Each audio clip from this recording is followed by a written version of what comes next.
Welcome back to another episode of the Two Christian Dudes podcast. We're so excited to introduce a new guest to you today. His name is Howard Storm. He's got a powerful testimony. He'll be sharing about his near-death experience, or as Randy might say, his afterlife experience. So give me just a moment, and I'll bring both of those fine gentlemen into the conversation. Randy, Howard, welcome to this episode. I'm excited to see where our conversation goes today. Thank you for having me. Thank you, Howard, for joining us. You know, this is going to be an exciting time together because I wanted to talk to you for a long time. We have a mutual friend, John Burke, who wrote Imagine Heaven. And then you actually have a distinguished career. You had been a professor, an art professor, and you have painted some stellar pieces of artwork. You have taught within the university. You have been a pastor for a church in Kentucky and recently retired from that. You've authored numerous books, and we'll get to talk about maybe one or two of those. And then you've been interviewed. I was mentioning to you, I saw you on, I think, Amazon it was. You've been on, Oprah Winfrey, all over the place and being interviewed about your story. And one thing that we talked about as we were beginning the show is that neither of us really were believers in Jesus Christ. But when I had my afterlife experience, I was a believer, but not the case with you, Howard. You were not a believer in Christ. So tell us a little bit about, briefly how your experience, but also where you were before your encounter with the afterlife. I grew up in I was born in 46, so I grew up in the primarily 50s and 60s, a really interesting time of great cultural change. Went to Sunday school as a child and was very enthusiastic about it because of the dysfunctional family situation.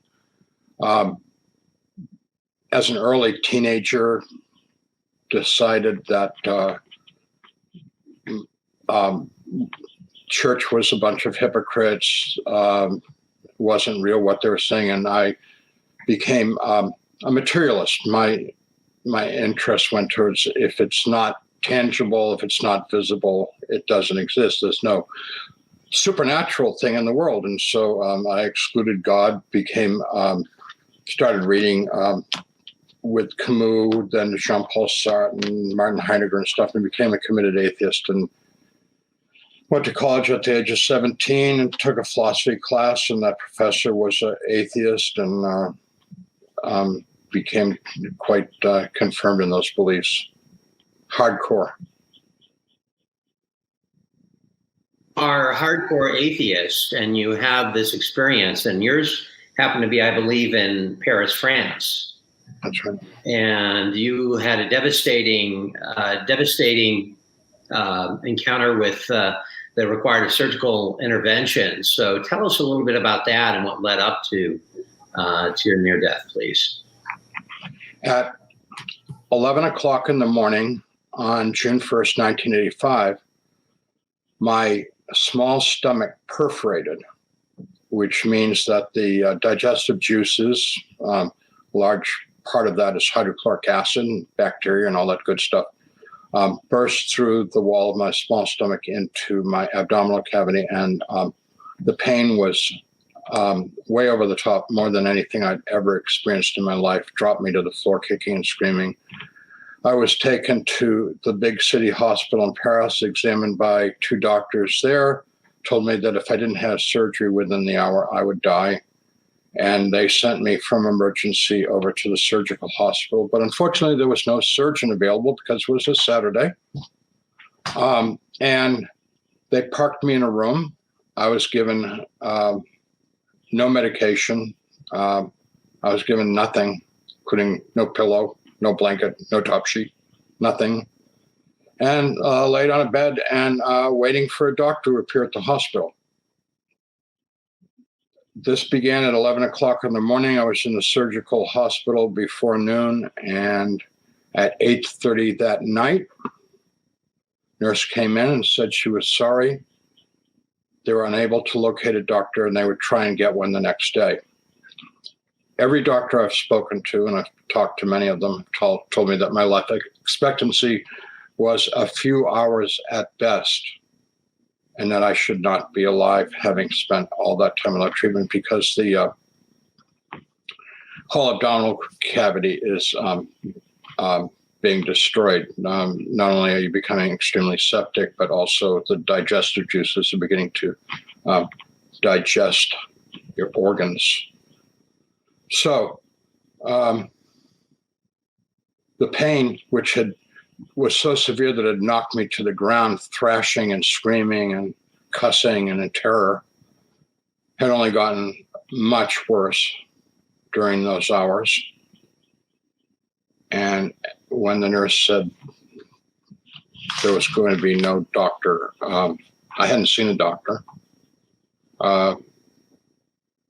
I knew there was time for me to stop fighting, because I knew that when you die, you're dead. It's like turn a light switch and the light goes off. When you die, no more activity, you're gone, and there's no more to you. Said goodbye to my wife, and I went unconscious.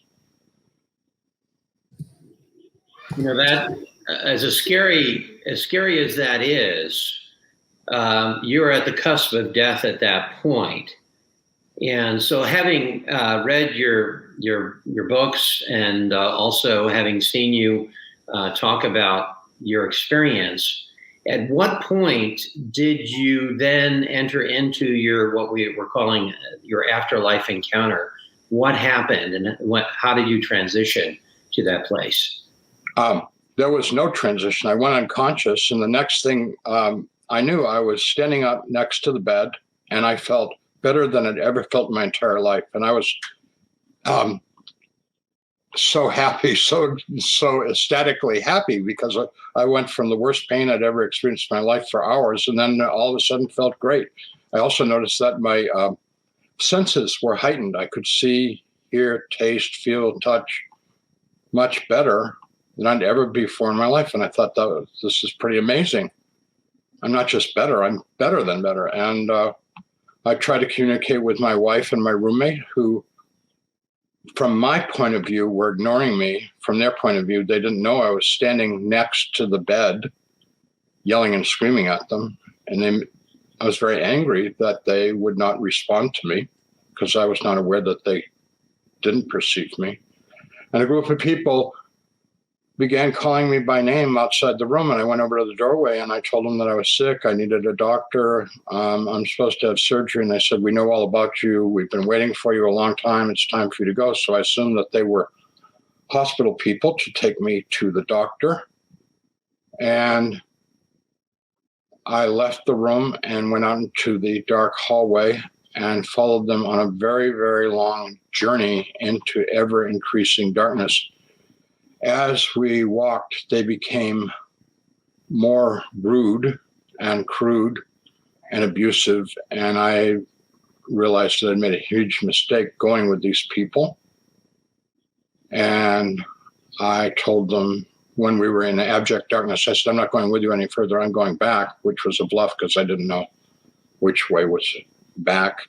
But I just wanted to get away from them. And when I did that, they began to fight with me. First, shoving and kicking, and then punching, and then biting, and then tearing and gouging, and then doing things that I don't talk about that were very invasive. And it hurt a lot. And eventually I was all ripped up and laying on the ground of that place, unable to move, and I was no longer of any amusement to them whatsoever. And I heard a voice say, "Pray to God." And I thought, I don't pray. I don't believe in God. And the voice said, "Pray to God." And I thought, I don't know how to pray. I couldn't pray if I wanted to. And the voice said, "Pray to God." And I tried to think back to my childhood, and I remembered a couple phrases that I had learned as a child from the Lord's Prayer in the 23rd Psalm. And when I said them, the people around me became very angry, and they were saying to me in extremely obscene language that there is no God, nobody can hear me, and that they were going to do much worse things to me if I didn't stop praying. But I also realized immediately that my prayers were so repugnant to them that they were backing away from me, backing away deeper into the darkness. So I kept making up stuff about God, very crude, stupid prayers, but all prayer is good ultimately. And they eventually left me alone. And in that time, I got to think about my life. And my conclusion was I had no idea why I had been born, why I had lived the life that I had, and what was the purpose of the meaning of life. It was just like a complete mystery to me. Would you, Howard, the encounter with these beings who are doing terrible, horrendous things to you, do you now look back on that as an encounter with demons? No, absolutely not. There were, I knew absolutely that they were not literally, spiritually, they were my soulmates, my friends. These were the people that I hung out with that affirmed my beliefs. And the belief at that time was counter to Jesus Christ as Lord and Savior. Yeah, we mocked Christianity a lot. That was one of our favorite targets of sarcasm and mockery. Yes. So at what point then, having had this encounter and you prayed out to God, so you prayed out to God and then what happened?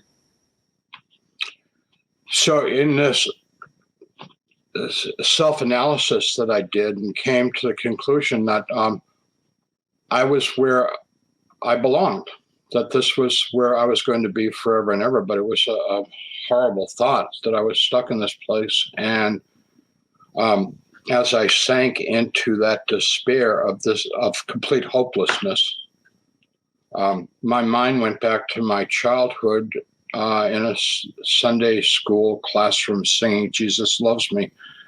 And I could see it and I could hear it in my imagination. And most importantly, I could feel it, that there was this, and I don't mean any disrespect for this, but there was this Superman guy, this cool guy who was my buddy named Jesus. When I was a little boy and I was afraid or had a nightmare at night or something like that, I would pray to him and he would make things right. He took care of me. And I needed somebody like that now. And so I called out to him and I called out into the darkness, "Jesus, please save me." And to my complete surprise, he came surrounded in brilliant white light. His hands and arms reached down from this incredibly brilliant white light and touched me. And I was made whole and filled with love, which is indescribable because there's nothing comparable to his love in this world. So even the word love is inadequate to describe how he loves us. And his hands went behind my back and he picked me up and held me tight against him. And he was holding me very close. I was weeping for joy in his chest. And then I realized that we were traveling directly upward, going faster and faster. And as I tried to get my composure and take a look at our destination, I realized that we were headed towards a world of beings of light. And it's huge. And I realized that we were going to where God was. And at that, I had a thought. He's made a terrible mistake. I don't belong here. He should put me back where he found me.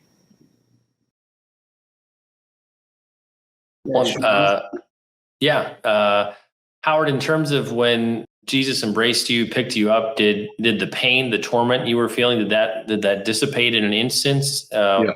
What transition there? Yeah, it was.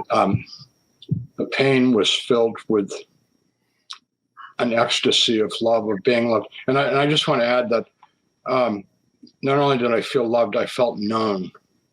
You know, it's like when you go home and there's your mother, your father, your sisters, your brothers, your family, and it's like you can kind of relax a little bit because like you can be who you are. You don't have to Right. put on, any act for anybody. You're where you belong. Yeah. Well, being with Jesus is where we all belong because he knows us. And in terms of I want to go back a little bit earlier in your story, in terms of the people or beings, whatever you want to call them, in the hallway calling you out of your hospital room. As you followed along with those folks, did you see a light you were going towards? Was it a tunnel? Because you talked about you end up in a place of kind of utter darkness. So what was that transition experience like? Well, I pretty soon, walking with them, realized that there were no walls, no ceiling, just a surface that we were walking on. And it went from gray to darker and darker and darker. And, I'm thinking there's something very wrong with this picture because like I'm on the third floor of a hospital and it's not that big. You can't walk for miles and miles. We were walking for miles and you can't walk for miles and never encounter a stairwell or a wall or anything. And so it was, I was getting very, very concerned about this is irrational. Now you're a thinking person, Howard. Always the academically inclined. You've taught in the academic setting. So, what your mindset as you're going through this versus how you assimilate information, let's say in the world prior as an atheist, how was that changing, or how did it change through those circumstances? I was being exposed to a reality that I had no knowledge of and no belief in existed. There's the reality of the physical universe that we live in and we all have in common, and we call that reality. It's what we are, the experiences that we share in this world. But there is a greater reality, a much bigger and more important reality that our physical universe is just a little subset of. And I had left the physical universe and gone into this greater reality. And I was trying to figure it out, which was pretty hopeless because, everything was a whole new ball game. And then the ball game changed, didn't it? Because at some point, you had been in the presence of Jesus Christ, encountering God from this point of desperation. And then what happened as you came back? And I have to say this caveat, studying you a little bit, Howard, is that you have described yourself as not being a terribly kind person, I think, if that's fair, going into this. So obviously you've changed dramatically. So what happened following this very ethereal encounter?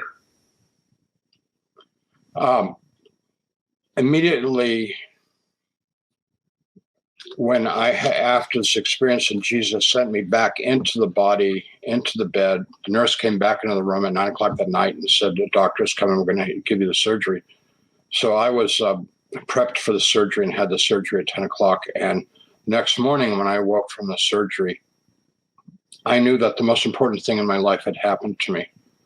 I know this sounds strange, but I feel like it was more important than being born, because I felt like I finally, because of the things that Jesus showed me and told me and taught me patiently and kindly, that I finally knew what life was about and what my life was about. And so the big problem was, where do I begin?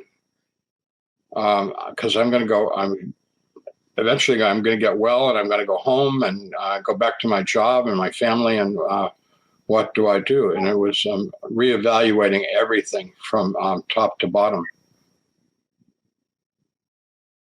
Well, I actually want to back us up just a moment, Howard.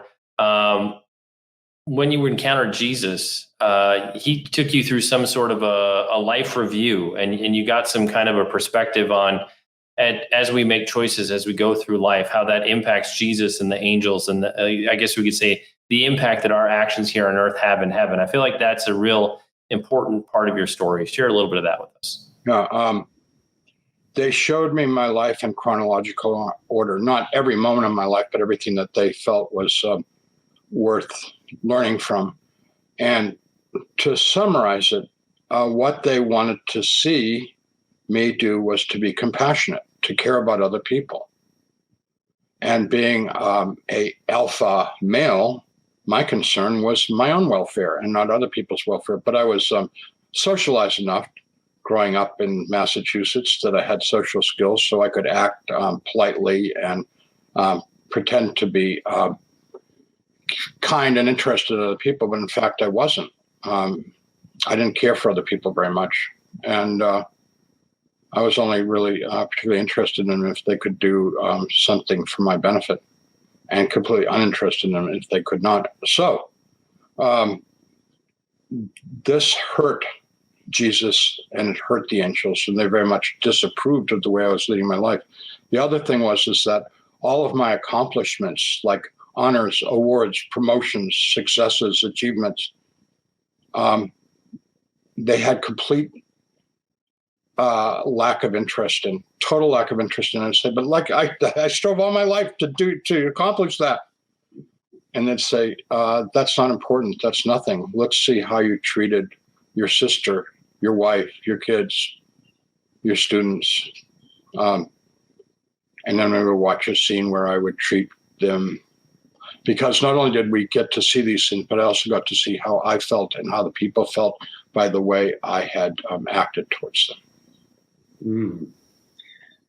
That in itself, I would imagine, had such a transformative effect on you, because you had, in retrospect, looked at, you were basically told that you needed to treat people more kindly, more generously. But how do you change the have to the want to? I mean, there's one thing we're all told, be nice to your brother or sister or your friend or whomever.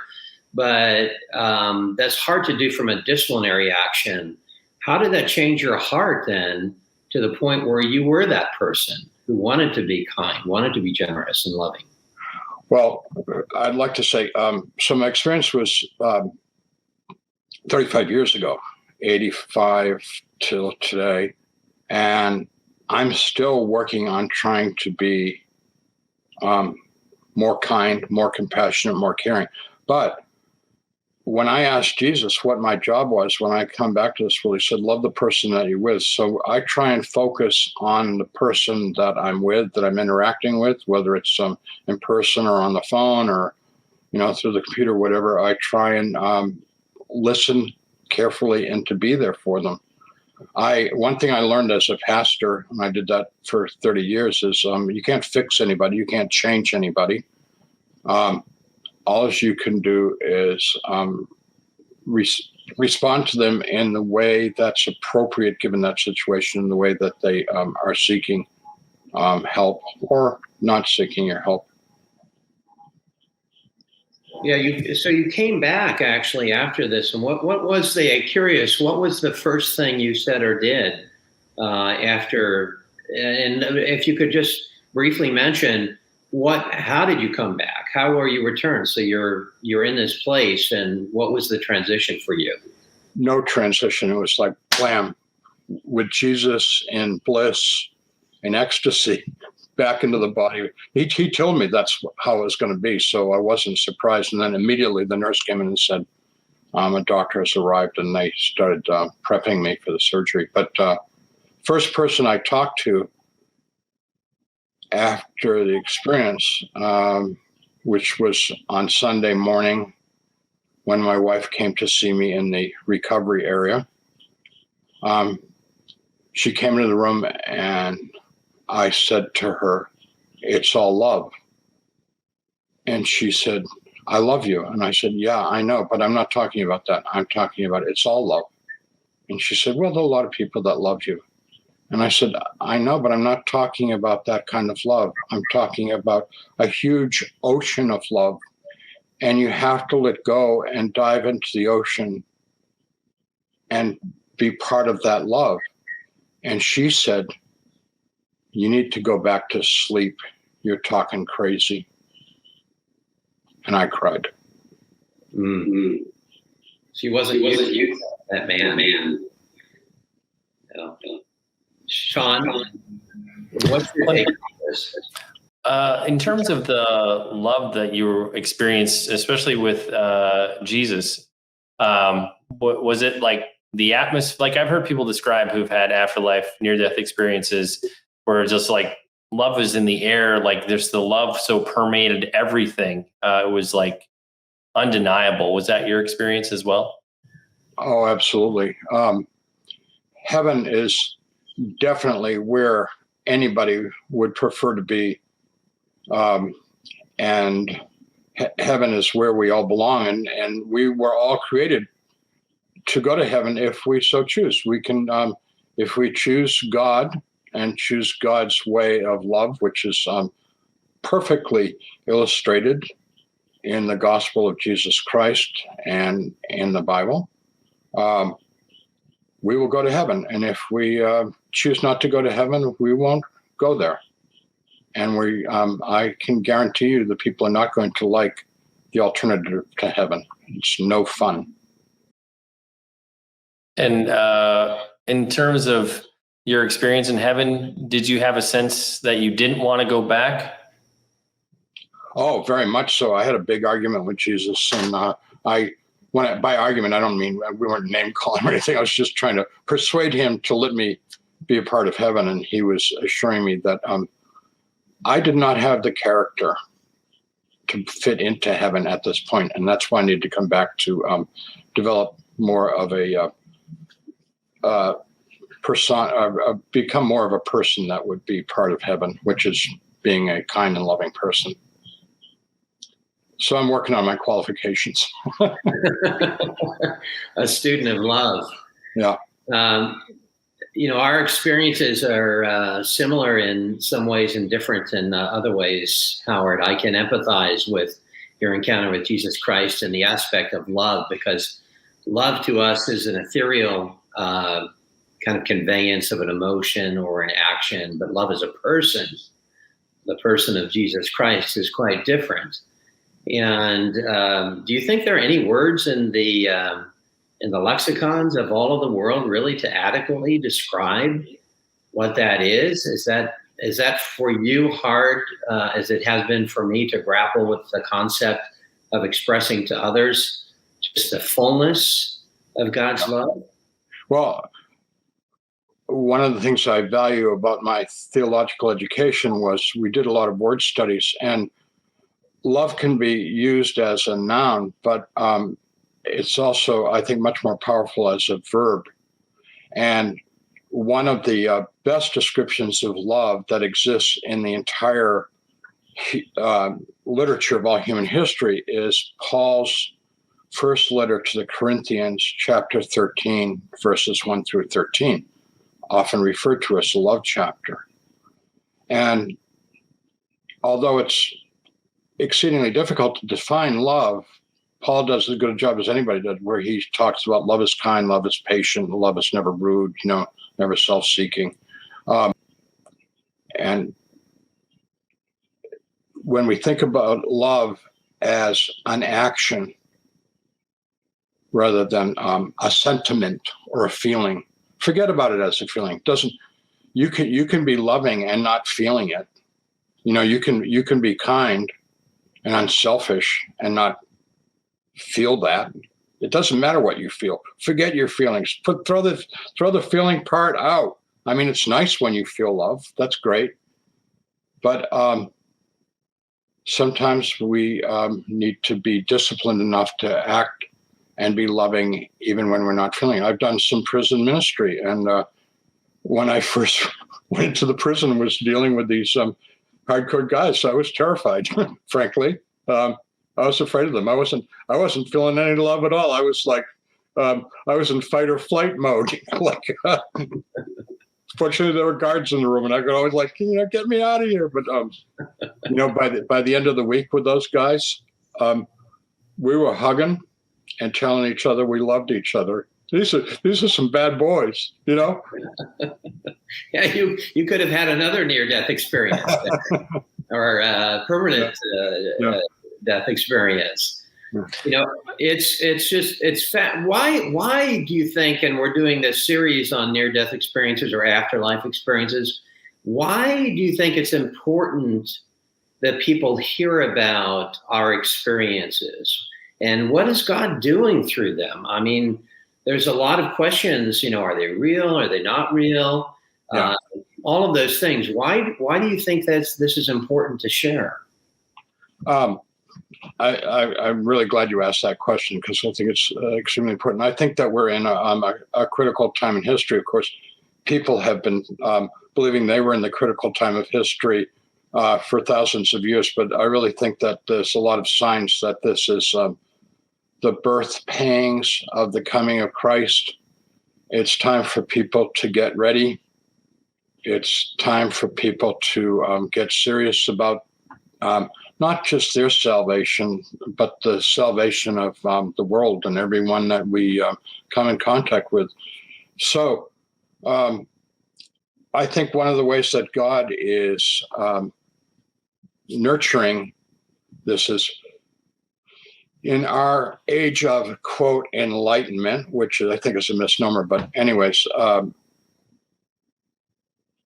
we live in a time, it's like if you can't test it, if you can't observe it, it has no reality. It's not true. You know, religion's just hypothetical, and like, who can believe in any of that stuff because you can't prove any of it. Well, millions of people, and there have been surveys done all over the world, are having near-death experiences. Millions, tens of millions in the US alone. And these people are coming back and saying, excuse me, it's real. This stuff is true. There really is an afterlife. There really is a God. There really is a plan. There really is a path to God, to heaven. Get serious. And not a lot, but a significant percentage of people have had experiences of both heaven and hell. And I know that it's very unpopular to talk about hell, and like, people want to dismiss that and say, oh, everybody goes to heaven. It doesn't matter what you do with your life. You know, do whatever you want to do. We're all going to heaven. That's not true. That's absolutely not true. God is a God of love, and God is a God of justice.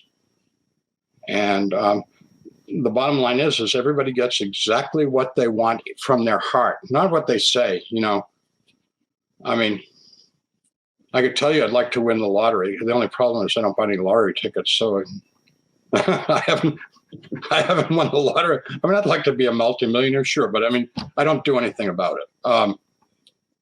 You know, so that's baloney. What I just said's all a whole bunch of baloney. I mean, you know, it doesn't mean anything. What I do is, how do I treat the beggar at the grocery store? That's what matters. That matters. That's everything right there. And I use the beggar at the grocery store because it's someone I come in contact several times with, different beggars. You know, how do I treat the cashier, the shopkeeper, the person that waits on me? How do I treat the stranger? How do I treat my family? You know, how do I treat my friends? How do I treat the people that ask me for advice or help? That's what matters. And Howard, in terms of sharing your story, sharing about your experience, were you able to do that soon after the experience, or you know, I know other people who didn't feel like they had a release, or they were afraid to share it for what people might think. So, what was it like to getting to a place of confidence where you actually were ready to share about this experience? I was crazy, wildly enthusiastic to share it with everybody, that every nurse, every doctor, every family member, every visitor, cleaning lady, respiratory therapist, you name it. I wanted to tell them about